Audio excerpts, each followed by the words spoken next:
اعوذ باللہ من الشیطان الرجیم، بسم اللہ الرحمن الرحیم۔ دعائے مستجاب، ایک جامع دعا۔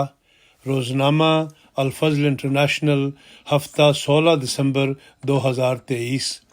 حضرت عبداللہ ابن مسعود کی روایت ہے کہ رسول کریم صلی اللہ علیہ وسلم نے ان کو تشہد کے بعد پڑھنے کے لیے یہ دعا سکھائی: الف اللہم علی الخیر قلوبنا واصلح ذات بیننا واہد سبل السلام ونجینا من الظلمات الی النور وجنبنا الفواحش والفتن ما ظہر منہا وما بطن وبارک لنا فی اسماعنا وابصارنا وقلوبنا وازواجنا وذریاتنا وتب علینا انک انت التواب الرحیم واجعلنا شاکرین لنعمتک مثنین قابلیہا واتمہا علینا۔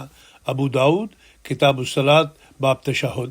ترجمہ: ہمارے دل خیر پر جمع کر دے اے اللہ، اور ہمارے درمیان صلح کے سامان مہیا فرما، اور سلامتی کی راہیں دکھا، اور ہمیں اندھیروں سے نور کی طرف نجات دے، اور ہمیں بے حیائی کی باتوں اور فتنوں سے بچا، خواہ ان کا تعلق ظاہر سے ہو یا باطن سے۔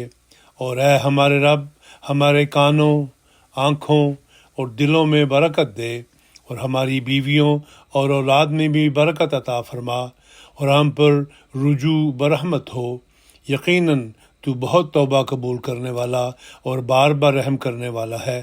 اور اے اللہ، ہمیں اپنی نعمت کا شکر گزار اور اس کی تعریف کرنے والا اور اسے قبول کرنے والا بنا، اور وہ نعمت ہم پر پوری کر۔